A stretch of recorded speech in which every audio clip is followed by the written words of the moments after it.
Hey guys, my name's Jade. I'm an 18-year-old entrepreneur and I run a few businesses. So the reason why I wanted to make this video is the other day I found an image of me having my lemonade stand at 9 years old making my coin. I feel like I was obsessed at a young age to make money, not because I was a greedy bastard and what the heck, when you're 9 years old, what the heck do you know? It was because I love creating a product and seeing people's reactions from it. I was obsessed, okay? I literally quit high school 2 years ago to pursue my online business. As you can see from this mediocre background, I don't have a ton of money, but I was able to make a full-time living off of my online business. And today I'm gonna show you guys how I support myself and make my money. Let's get started. Quick disclaimer, I'm very well aware that this video could come off a little bit braggy. I don't want to sound like that at all. Like, I've come from very humble grounds. Like, I was not able to afford my violin lessons. I wasn't able to afford doctor appointments. Like, I know how hard it is to just make it by. What I do want to show you guys in this video is how it's so possible to take your passion and make a living. So I hope this video gives you that light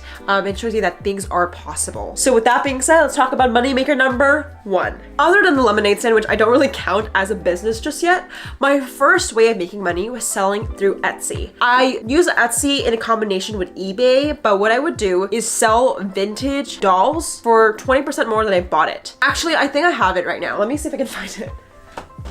Literally, do not judge. I know so many of you guys are gonna judge me for this and think I'm a freak for collecting antique dolls, but this is her. So it was like 2010, okay? And these dolls were hot. If you guys remember pull-up dolls, please comment below because you will be my best friend. But these pull-up dolls are retail like $100 each, but I would sell them for $200 or $300 more because they are always sold out. So that is how I made my money when I was 10 years old. I was able to make, I believe, like $300 a month by selling a doll. It was pretty good for an elementary school student, and I was really happy with this business because it came from a passion of loving dolls, and if I could share another doll with someone else, I was just super ecstatic to do so. So the pros of selling dolls or products online is that it's super fun. I found that like I was able to educate customers because I love the product so much. Like, I could tell you what's the weight of this leg, what's the material of the hair. Like, I loved dolls so much that I was obsessed with talking about it. And that actually made me such a good marketer because organically I was able to create a YouTube channel surrounded by dolls so I could sell and market these products. Keep in mind, this is 2010 YouTube, okay? So I wasn't so cool with the editing yet, but this is an example of some of the videos I made to sell my dolls. Hey guys, I'll be selling my pull-up wigs that I have for sale, and I might be selling this. I'm not very sure, but I bought it for $26, but it's sold out and it's in good condition. The second wig I have for sale is $10, no doubt about it. The cons of selling products online is it's really not scalable. I'm very well aware that you don't need to scale everything, but I couldn't sustain this business because it required you to buy like all these products, ship it out yourself, and I just didn't have that time because I was a kid. So yeah, that is the cons, but I really genuinely enjoyed my career in this field. Literally guys, go to your closet, find antique toys that you have when you were a kid, pop it into eBay, and you can actually see what are people selling it for and how much lower can you sell it for. And it's really easy to turn a profit just based on products you have at home. All right, 2. Drop shipping. So when I was 10 years old, I basically was like, fuck this shit. I want to sell other products than dolls. And I turned to Alibaba. So during this time of YouTube, it was like the kawaii age where basically all animal products were given personalities. So there was this like bear called Rilakkuma. It was a famous freaking bear. And I would buy these keychains of this bear's face and sell it on Amazon. And I was able to make $5,000 a month based on that product. The pros of drop shipping in 2011 and 2012 was there's literally no competition. Now the cons is it's just now really competitive, and I would say it's pretty cost intensive, at least the way I did it. I fulfilled it out of my own home. You have to keep in mind that someone has to do those physical labor work. I'm not sure how it is right now just because I don't do that anymore, but that is just something to keep in mind. All right guys, so number 3 of how I used to make money was freelancing. You guys, if you are a student or you're someone who is a teenager and you want to make money, this is my best advice to get started. You don't need to be a serial entrepreneur. You don't need to create a lemonade stand. All you needed to do is have a single skill and make it worth for someone else. And all I did was provide photography services. My school started to know me as the Instagram girl. So I was like, okay guys, if you want photos, it's gonna cost you 20 bucks a session. So I went on these photo shoots. I had this very cringy like portfolio account where I would show my clients, and I would go on these $20 shoots. Honestly, it was super fun. Like, I just organically grew my little photography business, started to do senior portraits. Oh, and by the way, pro tip guys, suburban moms with a little bit of cash flow are your best clients, okay? If you're doing photography for senior photos especially, those moms gotcha. I would actually recommend to literally go to Zillow and type in like high income houses above like $500,000 or $1 million and literally go to those house areas and like hang up flyers or Facebook ads to hyper target them on those houses because they have more money to spend on your services. Like I was able to charge $150 for senior photos, and that was bank at my time. So going to find the best customer that can actually afford your services if you do that. So that's a pro tip. Now, if you're like, Jade, I don't have a skill in photography, how do I freelance? I would actually recommend Fiverr.com. This is not sponsored. I just know they have other virtual assistant type of tasks, whether you can do email replying for someone else or company, you can do like some bitch work. Essentially, there's tons of offers on Fiverr that you can just pick up by setting up an account. And I haven't personally done it, but I definitely know there's way more skills than taking photos that you can do. So with freelancing, I was able to make $1,000 in the summer, and that was bank for me. I was just rolling in dough. So highly recommend freelancing. All right, so now for the controversial lesson of the day. A lot of people say know your worth when it comes to freelancing. Now, I have a contradiction to that. I also think it's just as important when getting started to do free work. I remember that I couldn't charge people $20 for a photo shoot, so I just took photos of my friends to build up my portfolio for a whole year instead. And I think there's not a lot of people talking about that, at least in what I've seen. So I just definitely think like, yes, charge your coin, sis, and get your money, but also don't be afraid to do free work. Like sometimes here and there for my businesses, I will sometimes lose money by taking projects, but I know it's gonna build up experience and build up my technique to get better. So that's just something to keep in mind. Don't be afraid of free work.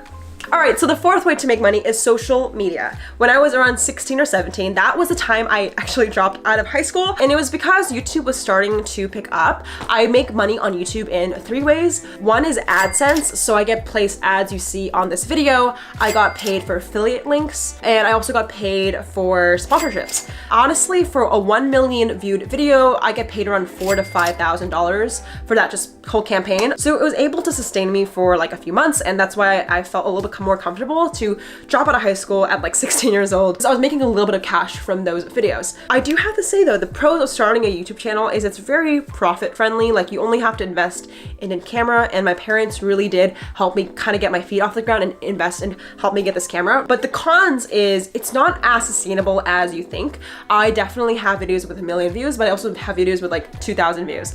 And that variance in views can also correlate to income. So I realized that like, obviously, yeah, I made a few $1,000 through YouTube videos, but I have to diversify and create a sustainable brand. So it will lead me to my other revenue streams in just a second, but that's just something to keep in mind of when starting a YouTube channel, you have to diversify as soon as possible. So with diversification, number 5, consulting. So as my channel surpassed like 100,000 subscribers, I started to get approached by brands to consult for their Instagram and YouTube strategy to grow their brand. And I got paid like $75 an hour, which is pretty cool. Like I was able to afford an apartment in LA, travel the world. It was pretty good. Like I made a decent living, but I definitely think it's a tricky situation when you trade time for money because you could be someone's bitch easily. So I really tried to at least, charge more throughout the years. So now I do around $500 an hour, give or take. I don't do too many hourly consulting sessions anymore because I prefer to do project-based stuff. I just find that trading money for time can easily become a job. Like I didn't start a business to get employed by someone. I started a business to create my vision.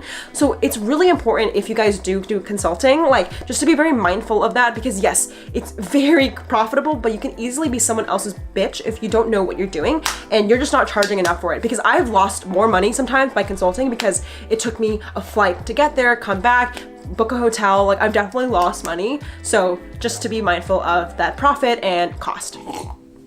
Guys, if you're so far enjoying this video, make sure to give this video a like to let me know that you're enjoying it and subscribe to the channel for more videos about entrepreneurship. All right, number 6.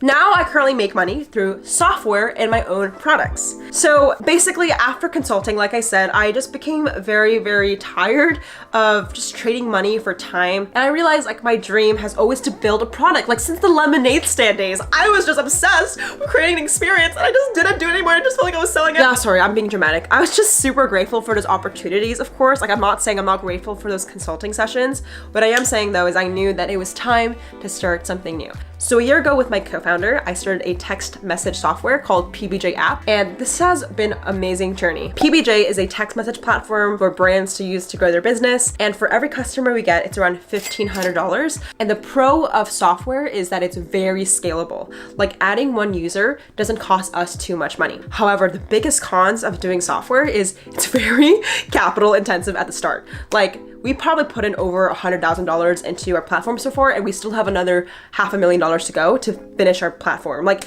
it is not cheap, and I literally pour every like drip of money I have into this project because I really believe in it. But yeah, that's just one of the cons of building your product. But I love it. I really love our platform, and if you guys want to know more information about my text message platform, I'll just put information in the description box, and you guys can check it out. Around the same time I started PBJ, I also started Eat Like, which is a food box. I'm not going to go too much in detail about this project, but I started a food subscription box company. Don't ask why, I just pull myself into very interesting opportunities that don't really make sense all the time. But yeah, each box is $30, so we don't make a ton of profit, honestly, on the boxes. We actually lose more money. But yeah, that is another revenue stream that I'm currently working on and really trying hard to build and hopefully become profitable. I actually have a whole video about how apps don't make money. I will link it up here in the cards or in the description box if you guys want to know why most companies aren't profitable. All right, guys, so to break it down, you saw 6 ways of how I make money, and now I'm gonna show you guys where I make my money mostly. So 30% of my revenue, I would say, is from PBJ app. It's customers that pay us to use our text message platform. Then the other 30% is consulting. I consult for Shopify brands to grow their business for e-commerce. My father and I have kind of worked on that together. Another 30% I do make from YouTube, whether it's ads, sponsorships. I definitely think that YouTube has brought me so many opportunities with that. And lastly, I have this like little sliver percentage of just random gigs that I do. Like I do have Eat Like, I have a couple other side hustles. I like have an obsession with running businesses, as you can tell. Like if there's a lemonade stand opportunity, I'm jumping on it. So yeah, I definitely spread myself a little thin sometimes, but my main focus has always been PBJ, consulting, and YouTube. So those are the ways I currently make money. Hey guys, so I just want to say thank you so much for watching today's video. If you guys want to know more about entrepreneurship and how I spend my money, give this video a thumbs up and shout out to the comment winner. Shout out to the comment winner. Comment on this post to be featured in the next episode. Comment if you have any questions about business, finance. I'm not an expert. I actually don't have savings. If you guys want to know a whole video about why I don't have savings, let me know and I can talk about how I spend my money. I would love to hear your thoughts. Thank you guys so much for watching, and I'll see you guys in the next one.